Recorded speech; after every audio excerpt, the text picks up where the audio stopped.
Good morning, everyone. Welcome to Ajay Blog Lovers channels. And today we are going to discuss about आज हम जो video में बात करने वाले हैं उसके कंपोनेंट्स बता देता हूँ आपको। सबसे पहले तो चाइना ताइवान का युद्ध स्टार्ट हो गया जो मेरा थंबनेल दिखा रहा है उसके बारे में डिस्कस करने वाले कि ये ऐसा क्या हो गया कि मैंने ऐसा लिखा है। और दूसरी चीज़ कि क्रूड ऑयल के ऑब्वियसली टारगेट्स क्या रहेंगे हमारे आज के, कल के और शॉर्ट टर्म के टारगेट्स क्या रहेंगे। और जो चाइना ताइवान का है लेटेस्ट न्यूज़ क्या है, उसकी वजह से क्रूड ऑयल में क्या इम्पैक्ट होने वाला है, ठीक है ना? कोई ब्रेकिंग न्यूज़ आई है क्रूड ऑयल से रिलेटेड तो उसके बारे में बात करेंगे, right? And as usual risk management, right? Okay, so let's start the video, guys. Before starting the video, I would request you guys don't skip the videos, see the full. Okay, I'll try to entertain you guys, and I'll make sure that you'll not feel boring. Okay, that's a very informative. That is going to be very informative video, just not targets. Okay, सो जल्दी से subscribe कर लीजिए channel को and यहाँ पे bell icon दबा के select और कर लीजिए ताकि आपको सारे नोटिफिकेशन मिल सके। और अभी तक मेरी 100% एफिशिएंसी रही है क्रूड ऑयल पे, आप जाके ये सारी वीडियो देख सकते हैं, आपको पता चल जाएगा। तो जल्दी से बात करते हैं चाइना ताइवान की दोस्तों। चाइना ताइवान में क्या हो रहा है दोस्तों अभी? ठीक है ना? अभी क्या है ऐसा चाइना ताइवान में ऐसा क्या हो रहा है कि मैंने ऐसा लिख दिया? तो दोस्तों एक चीज़ होती है कि युद्ध होने का मतलब होता है कि हम तलवारें लेके आपस में खड़े हो जाएँ और हाथापाई करने लग जाएँ, उसको यूजुअली पब्लिक युद्ध बोलती है, ठीक है ना? मतलब हमारा मल्ल युद्ध हो जाए 2 लोगों में तो उसको युद्ध बोल देते हैं हम, राइट? ठीक है ना? एक-दूसरे को मारने लगे तो वो युद्ध हो जाता है, राइट? ये हमारी प पुरानी जनरेशन में तलवारें आ जाती तो उसको हम युद्ध बोलते थे, नई जनरेशन धीरे-धीरे हुई है तो उसमें तोपें आ गई, बंदूक आ गई, उसको हम युद्ध बोलते हैं, राइट? अगर कोई हमारे बॉर्डर पे अगर बंदूक चला ले, तो उसको हम युद्ध का बिगुल बोल देते हैं, राइट? फिर धीरे-धीरे फाइटर जेट आ गए, फिर फाइटर जेट अगर किसी लैंड पे जाके अगर बमबारी करते हैं तो उसको हम युद्ध बोल देते हैं। लेकिन आज की जनरेशन का मतलब युद्ध ये नहीं है, वेलफेयर वॉर्स होती है आजकल। आजकल आर्टिफिशियल इंटेलिजेंस वॉर होती है, आजकल स्पाई वॉर होती है, हैकिंग वॉर होती है, राइट? अगर मैं किसी का सिस्टम हैक करूँ उसको मारने की बजाय मैं उसका सिस्टम हैक कर लूँ, तो वो एक बड़ी ज़्यादा इम्पोर्टेंट चीज़ होगी, राइट? उसको मैं वार से ज़्यादा मेंटेन करता हूँ। तो अभी वॉर होगी तो उसके तो प्रत्यक्ष प्रमाण हमको दिख ही जाते हैं, लेकिन वॉर होने से पहले जो जियोपॉलिटिकल चेंज हो रहा है दोस्तों, ठीक है ना? चाइना ने ऑलरेडी वॉर कर दिया है। जब ताइवान को चाइना घेर रहा है, वो वॉर हो गया है क्योंकि उसमें यूएस कूद पड़ा है। फिर यूएस सैंक्शन लगा रहा है, वो अलग से वॉर चल रहा है, राइट? जैसे रशिया-यूक्रेन वॉर में जब रशिया-यूक्रेन वॉर चल रहा था, तो पब्लिक का क्या है, पब्लिक की नज़र में एक वॉर चल रहा है रशिया और यूक्रेन का।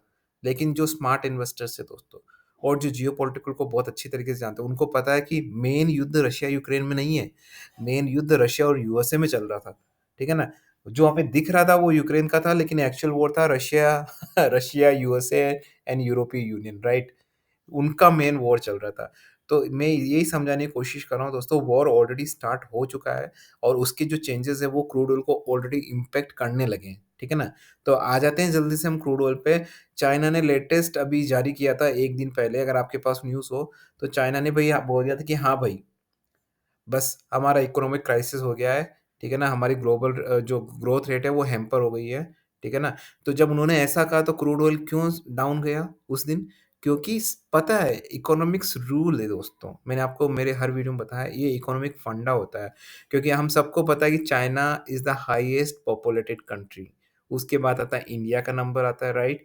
तो जब इतनी पॉपुलेटेड कंट्री है और वो जो highest importer of the crude oil, सबसे ज़्यादा क्रूड अगर दुनिया में अगर कोई खरीदता है अरब कंट्रीज़ और दूसरों से, तो वो है China. So think about it, अगर उनकी ग्लोबल रेट डाउन जा रही है, स्लो डाउन हो रहा है कंट्री में, तो ऑब्वियसली ऑयल इम्पोर्ट कम होगा। ऑयल इम्पोर्ट कम होगा तो ऑयल की डिमांड कम हो जाएगी, राइट? ऑयल की डिमांड कम होगी तो ऑयल की प्राइसेस नीचे जाएगी और वही रीज़न था कि ऑयल की प्राइसेस नीचे गई है, राइट? जब चाइना का ग्रोथ रेट ये है तो आप समझ सकते हैं कि ऑल ओवर द ग्लोबल क्या रहेगा, राइट? कि चाइना को अभी भी हम बोलते हैं कि वो एक महाशक्ति बनने वाला है और काफ़ी तेज़ी से ग्रो कर रहा है। अगर वहाँ पे ये प्रॉब्लम हो रही है, तो आप समझ सकते हो कि ब्राज़ील, आस-पास की कंट्रीज़ वगैरह में क्या होगा, राइट? अब इससे इंडिया को बहुत फ़ायदा होने वाला क्रूड ऑयल है, क्योंकि हम तो चाहते ही हैं कि क्रूड ऑयल की प्राइसेस डाउन जाए भाई।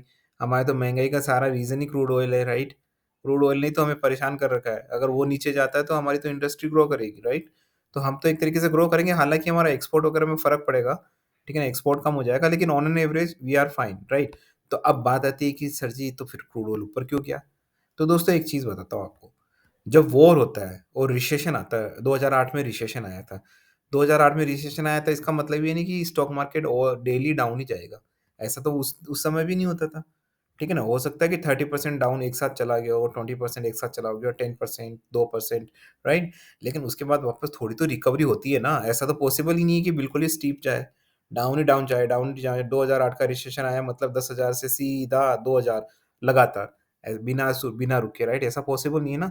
तो एक शॉर्ट रिकवरी होनी चाहिए for further greater downfall, right? एक अच्छे डाउनफॉल के लिए एक छोटी-सी रिकवरी होना बहुत ज़्यादा ज़रूरी होता है। छोटे-छोटे रिकवरी, राइट? अब जो स्मार्ट इन्वेस्टर है, I will call my subscriber as a smart investor, right? तो उनको पता है। तो जल्दी से हम चार्ट पे आ जाते हैं दोस्तों। 1 मंथ का चार्ट देख लेते हैं, ठीक है ना? Quite depressing for the crude oil buyers. For shorter, it is good. For shorter, it is good. 6 month, 6 month, 1 year. Okay. Okay, so guys, it's quite sensible, right? And I would say like there is a resistance at 1 year. Okay, and I think I already told you in my so many videos. थोड़ा सा भी अगर recovery होती है ना जब किसी stock की, you have to say sell it, you have to short it. Spike, short, spike, short. Okay, समझ में आ गया? I repeat again, spike, short, spike, short. जैसे ही स्पाइक हो आपको शॉर्ट करना है, हर स्पाइक पे शॉर्ट करना है।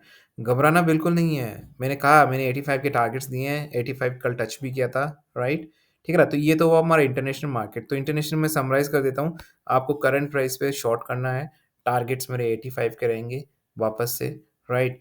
आपको अगर ये इसका मैं फिर भी आप कुछ लोग पूछेंगे सर एसएल तो बता दीजिए। मैं एसएल क्या बताऊँ दोस्तों?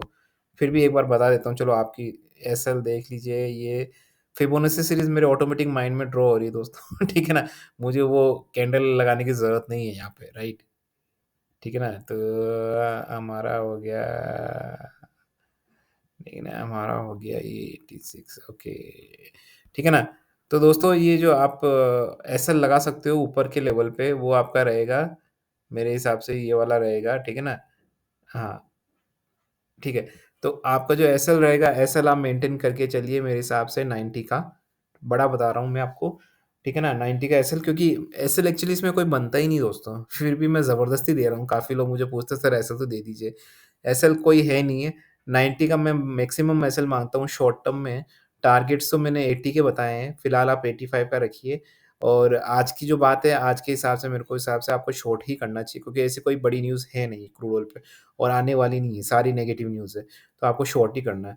आज शॉर्ट करोगे तो मुझे लगता है कि आज हो सकता है 86.5 तक भी आ जाए, और अगर नहीं भी आता, ऊपर भी जाता है, तब भी आपको शॉर्ट करना है। ठीक है ना दोस्तों? तो जल्दी से एमसीएक्स पे आ जाते हैं। तो एमसीएक्स में क्या करना है देखिए, ठीक है ना? तो हमारा एमसीएक्स, आजा भाई, एमसीएक्स कहाँ गया हमारा? ये आ गया हमारा एमसीएक्स। तो एमसीएक्स में भी वही हुआ है दोस्तों, रिकवरी हुई है। रिकवरी होना जायज़ भी है, ठीक है ना? क्योंकि एक बार शॉर्टफॉल के बाद तो रिकवरी तो होती है थोड़ी-सी, राइट? तो मुझे लग रहा है कि अगर ये वापस से 6,940 के नीचे जाए, सुनिएगा ध्यान से, 6,940 के नीचे जाए तो आपको फिर से शॉर्ट करना है।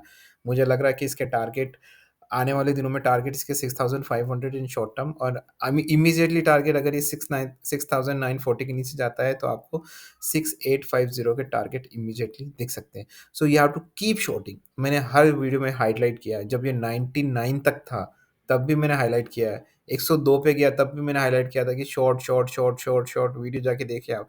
शॉर्ट ही करना है आपको, स्पाइक हुए शॉर्ट करिए, और जितना पैसा हो आपके पास लगाइए, ये नीचे ही जाने वाला है। तो जाते-जाते मैं 2 चीज़ें बोलना चाहूँगा। एक तो डिस्क्लेमर है कि I am not a certified SEBI adviser, okay, and my all the trades calls are just opinions. Everything profit and losses is up to you. Okay, you are the responsible for your trade and your profit and losses. Okay, so do your research. And the second thing is, uh, if I'm a certified advisor also, I would recommend like you have to do your own analysis, because even the certified advisor, there's no guarantee that they will give you the right advice, right? But if you have a good knowledge, good understanding, and good mindset, probably you can give advice to yourself only, and that will be the best advice, right? आप अपने आप को advice दीजिए, वो काफ़ी better रहेगी, right? तो इसी कोट के साथ आज के लिए सिर्फ इतना ही। मिलते किसी और वीडियो के साथ, तब तक this is Ajay and signing off.